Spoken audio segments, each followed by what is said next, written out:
everybody. Coming to you from Summerville, South Carolina. I am here picking up another Ford F-150 like I did 2 weeks ago. So starting another travel week. This is another truck just like I picked up 2 weeks ago that I delivered to Indiana, but this one is going to Massachusetts. So just thought I'd show you a little bit of, the inside of the truck and, kind of what the process is for when I pick up vehicles. So I'm picking it up at this truck company. They're an upfitter, so the truck gets delivered to them just a base truck, just a regular Ford F-150, but they add this truck topper, they add the signage, they add all kinds of things, and they do this for multiple companies, not just this company that I'm delivering for. So anyway, but just thought I'd show you, this is kind of how I travel. So I've got my breakfast that I got this morning, and then I've got all of my luggage. I typically travel with 3 bags. I have that one that has my pillow and blanket in it. I actually try to drive comfortably, and I have like a pillow in my lap and a blanket and whatever. It's also, if I take a nap, I can be comfortable. This bag here has all my equipment in it. It has my safety triangles, it's got screwdrivers, ice scrapers, my license plates, all kinds of things like that in it. And then this one has my clothes and toiletries. So yeah, that's kind of how I travel. That yellow bag back there goes to this customer. It comes with the truck. So just kind of thought I would show you a little bit of that. But I'm about to hit the road, heading towards Massachusetts, and I'll update y'all in a little bit. All right, bye.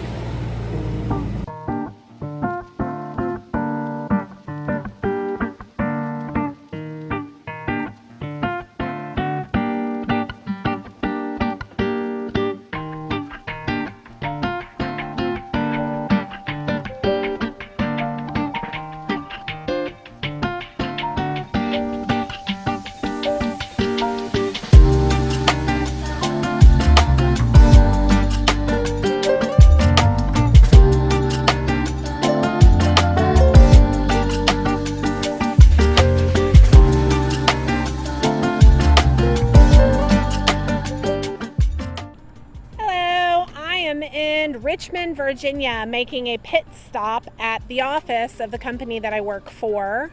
I have to stop by here to pick up a license plate for the vehicle that I'm transporting.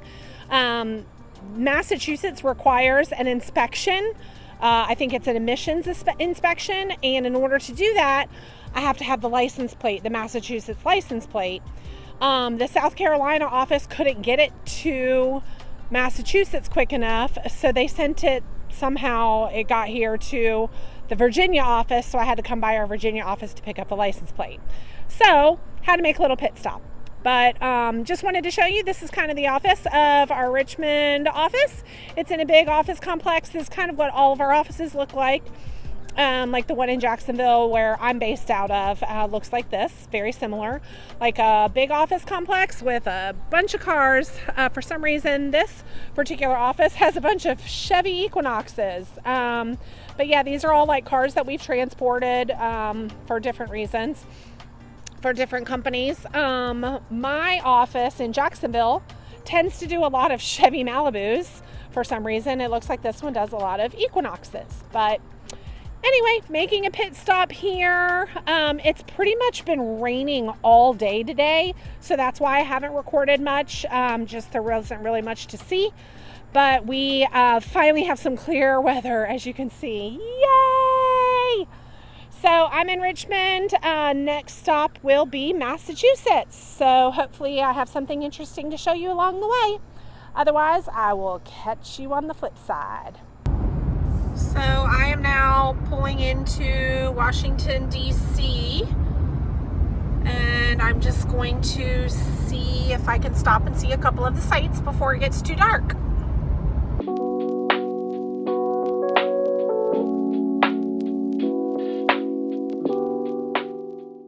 So I've been to DC a couple of times before with my kids. I used to travel past it a lot on my way to visiting my son in college up in New York, but I've only actually visited the city twice. My most memorable visit was when my youngest kid and I took a tour at the Arlington National Cemetery, and we witnessed the changing of the guard at the tomb of the unknown soldier. If you've never seen it, I highly recommend you do so. It's a very moving ceremony. I didn't have time to visit it this time though.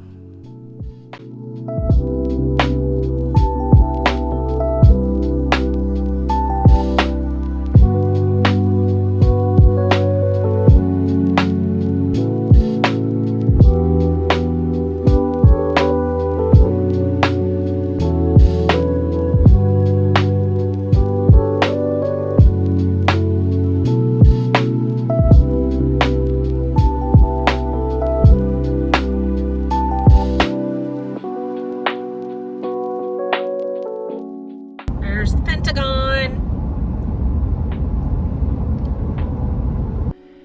Anytime I drive past the Pentagon, I am reminded of 9/11 and it gets me chills. I remember where I was and what I was doing and how it felt. I was managing an office for Citibank, and customers were coming in and asking us if we had heard the news. Luckily, we had a TV in the office and we turned it on and started to watch the horror that was that day.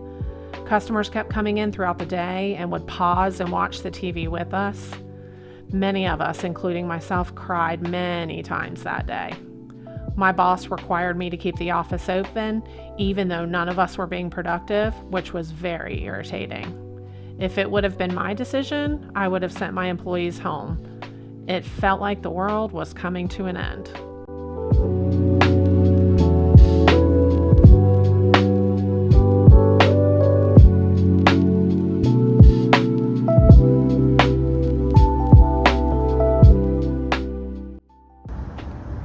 There's the Jefferson Memorial. There's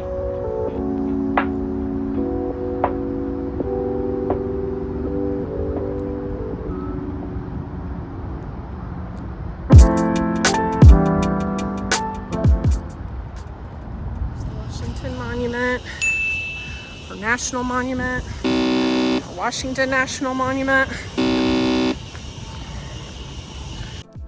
Next, I walked past the Washington Monument. It's a lot taller in person than you would imagine by looking at a picture of it.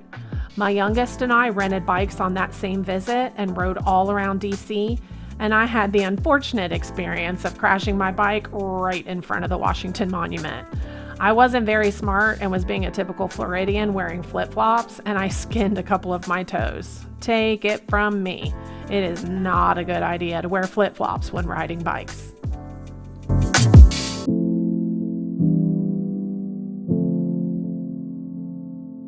This is the World War II Memorial. It's beautiful.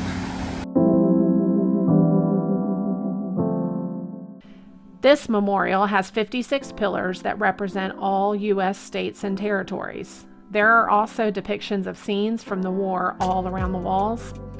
Lots of tourists walk around the memorial to find their home state to take a photo of. This memorial sits approximately halfway between the Washington Monument and the Lincoln Memorial.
On my journey towards the Lincoln Memorial, I walk along the reflecting pool.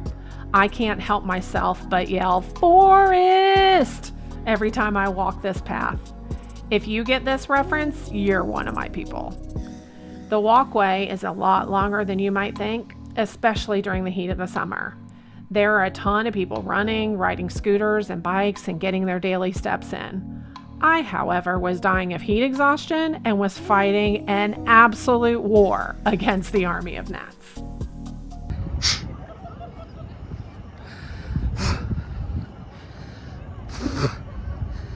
I'm being attacked by bugs.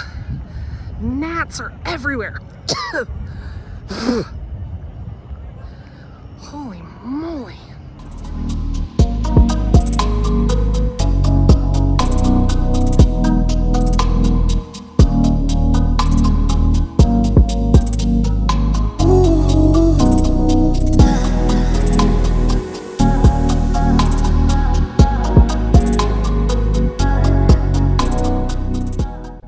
There were a bunch of tour buses full of people surrounding the Lincoln Memorial.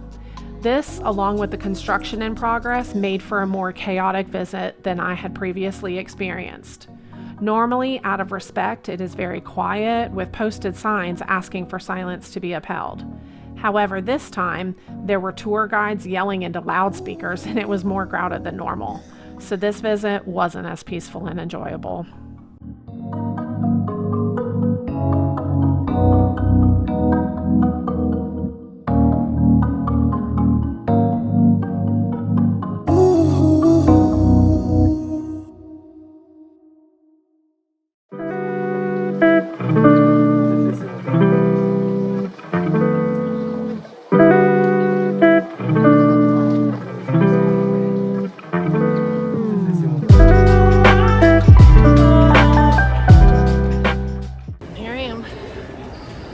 Lincoln Memorial.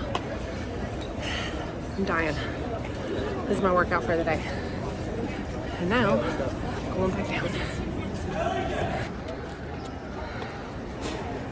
Whew. Here we go.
I stopped by the White House and loved how they had it lit up in red, white, and blue.